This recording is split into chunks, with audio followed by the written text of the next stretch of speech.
Hi there, welcome to another episode of United Today. My name is Kwame. Thanks for joining us. I have got news from the club Manchester United. We are still on the transfer market trying to get things sorted out. There's still some shake-up going on within the club's hierarchy, especially within the coaching setup and the medical department. Today I'll be focusing on the medical department and the changes that's been made there to help improve the health or the general well-being of the players. I'll be getting you a lot more updates on that, and also on the transfers. As I've said, there'll be a lot more. I will focus on Kobbie Mainoo today. England have qualified to back-to-back finals in the European Championship, but the focus will be on Kobbie Mainoo. How proud are you as a fan to have Kobbie Mainoo in your fold as a Manchester United player? Well, we'll be focusing a lot more on that as well. So let me make a quick turnaround. But before that, please remember to subscribe to this channel and also hit the notification bell as well. Please remember to like the videos, share them, and also leave a comment on the things that we discuss here. We're always happy to hear from you. We're always happy to have a comment from you here on this channel. So this is United Today. Let me make a quick turnaround. When I come back, I unpack everything for you here on this channel.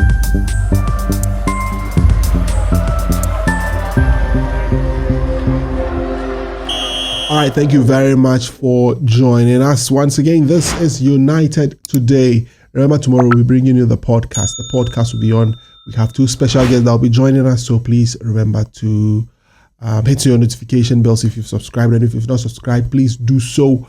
And let's have fun on the podcast tomorrow. All right, so let me start. The Netherlands are out of the competition. And as a result of that, we can have the players that we have been targeting. So Plettigol or Florian Plettenberg in Germany, he's reporting that the latest set to have a meeting with the Bayern Munich hierarchy after Netherlands exits from the competition. So the Netherlands are out of the competition. England kicked them out, beating them 2-1 in the semi-final. So Bayern's plan is still to sell Dept, irrespective of all the issues or the brouhaha from the fans concerning them keeping Matthijs de Ligt. But the club's hierarchy are still insistent on selling Matthijs de Ligt, and is scheduled to have a conversation with them. As I have been reporting to you along all these times, the club, Bayern Munich, Man United, and the player are all in agreement that this thing has to happen. What is left to be done is United agreeing a deal with Bayern Munich in terms of the fee, the structure, and how it's going to be done, and then this structure or this deal is going to happen. So now that the European Championship is done, now that the European Championship is over, United can now focus, or De Ligt and his team and United can now focus on ensuring that this thing really happens. So that's where we are currently on the issue of Matthijs de Ligt coming to Manchester United. So we'll see how that particular goes. The same goes with Joshua Zirkzee. Everything has been done. I mean, United are ready to trigger the clause. Agreement is in place between Zirkzee's management or Zirkzee's agent and then the player and then Manchester United. So all of this thing is done. So now that the players are out, I'm sure in the course of the week we should be hearing of medicals happening between, especially Joshua Zirkzee coming to Manchester United. So that's how things are with the transfers. Further on the transfers, Juventus are still in pursuit of Jadon Sancho. United's plan this season is to sell or loan out Jadon Sancho again. The ultimate goal is to sell Jadon Sancho. One club that has been in pursuit of him is Juventus. Thiago Motta's team are in pursuit of Jadon Sancho. Now, reports from Italy indicates that Juventus want to cut a deal which will see Federico Chiesa ending up as part of the deal for Jadon Sancho to go to Juventus. That's what Gazzetta Italy is reporting. I'm sure a lot of you are having questions why would we want Chiesa given the issues that he's been facing. He's had several injuries. There's a big of an injury concern. United in itself hasn't been too fortunate with injury, so I'm sure a lot of you are asking why we're going in for Federico Chiesa. it's not confirmed. It is a proposal. United are not considering. It's a proposal from Juventus. They think that they can act Federico Chiesa. He has 1 year left on his contract. They want to sell him. They feel maybe United is in need of a right winger, and that they could propose this. But no indication from United at this moment that Chiesa is interested by Manchester United. So that's the proposal that Juventus are making. But it still remains that Jadon Sancho won't play for Manchester United this season. If you've seen the training pictures that we've been sharing, or has been shared by the club, there's been none of Jadon Sancho in that particular pictures that is showing. It shows that he's not training with the main group. He's been at Carrington, but he's not been training with the main group. He's probably training with the youngsters or the under 18s or under 21s at the moment. But as it stands, Jadon Sancho is to be sold by the club. So that's where we stand tomorrow. That's where we stand with regards to, Jadon Sancho. So let's move on to other stories. And still on Jarrad Branthwaite, I told you yesterday that the Times are reporting. Now, more media houses are reporting that United is likely to make a third bid for Jarrad Branthwaite. The player is very keen on making this move happen. Everton, I hear, are frustrated at the approach by United, or the way United are going. They have, some sources are saying that they have resigned to losing the player, but they want the player to leave on their own terms. They are still quoting 70 million. United is nowhere near it. The valuation gap is between the valuation gap at this moment is around 20 million, 15 to 20 million. So United and Everton would have to find a way to meet a common ground for this deal to happen. The player wants the deal to happen. United wants the deal to happen. So we'll see how this one in particular goes. Okay, let me get to the medical department and the issues that's happening in the medical department at Manchester United. So last season, United brought in Gary O'Driscoll from Arsenal. Gary O'Driscoll was the head of medical science or sports science for Arsenal, and United brought him to the club. Now, when he came into the club, a lot were happening around the players and how injury situations were managed and how things were going. Last season, we had over 70 plus cases of injuries and illness at the club, which did not help United achieve its target for last season. As a result of that, Sir David Brailsford and Gary O'Driscoll came together to find solutions to this. And as part of it, United have decided to revamp the whole medical department.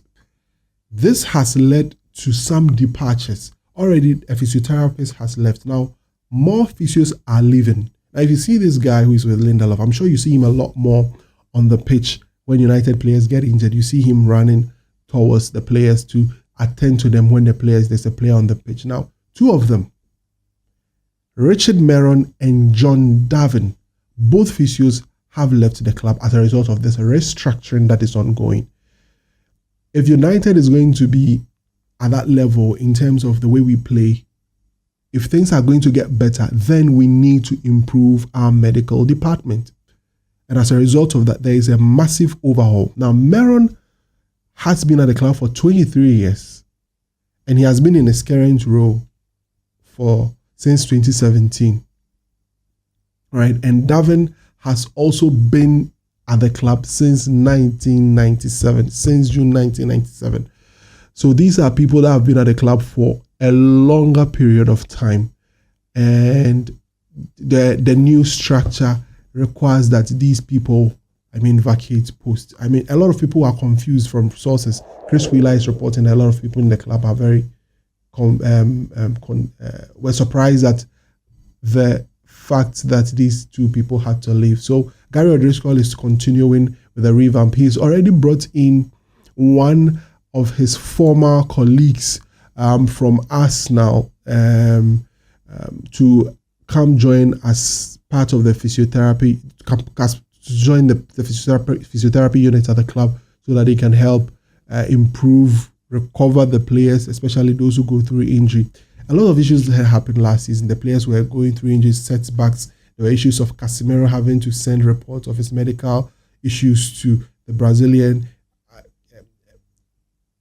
Mason Mount having to delay his how do you call it, his rehabilitation. Malacia hasn't been fit. He's been over a year, and clearly there are issues at the medical department. So all these things are being resolved to ensure that things get better for United at the medical department. So that's the issues that's happening at the medical department. We hope that all of these changes do really bring significant progress or benefits to the club, so that we wouldn't have the situation we had last season on our hands again, where we had a lot of players falling like flies, especially in our central defense area. So we pray that this whole injury situation improves. We hope that this revamp that is being made has a significant improvement on the club in general. Now, let me quickly switch to the Euros. Yes, let's switch to the Euros. So England are through to their finals and will be playing against La Furia Roja. Yes, that's how the Spanish team is called, La Furia Roja. The Three Lions against La Furia Roja in the finals of the European competition. It's back-to-back finals for England. Let me give you a very interesting stat. Do you know Gareth Southgate is the only English manager that has taken England to a cup final twice? Yes, he's the only one. And he's done it back-to-back. 2020 European Championship that was played in Wembley, and now he's going to Berlin 2024. So that's it for Gareth Southgate. He's come under huge criticisms, especially from myself too. But you have to give him his flowers. The kind of work that he's done with England, taking them to the semi-finals of the World Cup and quarterfinal the last time, and then back-to-back European Championship finals. Yet to win, but it's something that you'd credit. And this is the first time England is going to a final outside of their country. Every time that they've been close to a final, they did it in England. They won the World Cup in England in the 60s. They went into the finals of the Euros at Wembley 2020. So that's where things stand. But let me focus on Kobbie Mainoo, the gentleman of the moment. Gareth Southgate has some very interesting thoughts to share about Stockport Seedorf. What an amazing player he is. He's come into the English team. Paul Scholes kept calling that Kobbie Mainoo should be added to the English team. He's come in there and has added a lot more creativity, a lot more flair. He's got them ticking. He's got them playing. We saw him in the game against Switzerland, made a whole lot of difference, but he was absolutely phenomenal. And I feel so proud that I support teams that has Kobbie Mainoo in there. And he's been amazing for the team. I mean, when you see him, I mean, bringing players into play, changing the dynamics of the game. You know what? Let's listen to Gareth Southgate and what he had to say about Kobbie Mainoo. Do you think this was a breakout performance for him in an England shirt? And how important is it for the team to have players like that who bring a bit of youthful joy to the game? Well, I think all of his performances have been exceptional, especially when you consider his age. We haven't really had a player like him until now, so it makes such a difference when your midfield players can receive pressed and turn with the ball so easily and comfortably. It looks simple when he does it, but it isn't simple.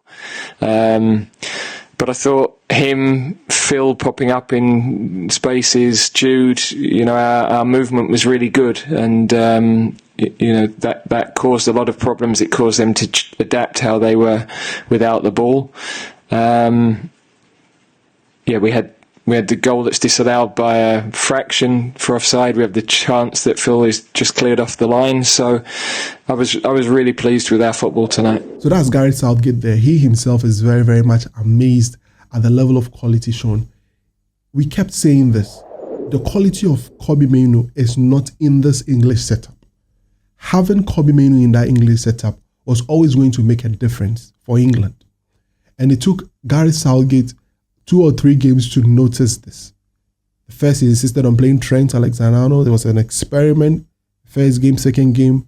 The third game brought in Conor Gallagher and decided to switch things up and decided to play Kobbie Mainoo in the last 3 games. And this 19-year-old Stockport Seedorf has made a whole difference for them. And he's really changed the way England is playing, getting players in there. And you could hear Gareth Southgate about how Mainoo and the other people in midfield create spaces, try and, make things happen. It was an amazing performance. And that's Kobbie Mainoo with his family there, his mother, his father, and his brother, and then the other siblings were all in there. And it was an amazing performance. What a great performance.